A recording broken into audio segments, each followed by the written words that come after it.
প্রবল ঘূর্ণিঝড় রিমালের কেন্দ্র মংলার দক্ষিণ পশ্চিম দিক দিয়ে খেপুপাড়া পশ্চিমবঙ্গ উপকূল অতিক্রম শুরু করেছে বলে জানিয়েছে আবহাওয়া অধিদপ্তর।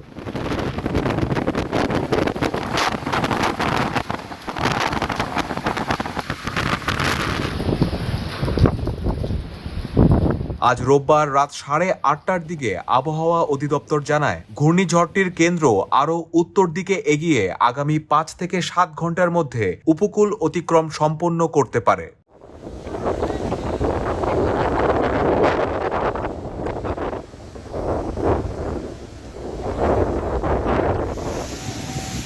ঘূর্ণিঝড়ের 64 কিলোমিটারের মধ্যে বাতাসের একটানা সর্বোচ্চ গতিবেগ ঘন্টায় 90 কিলোমিটার, যা দমকা হাওয়া আকারে 120 কিলোমিটার পর্যন্ত বৃদ্ধি পাচ্ছে।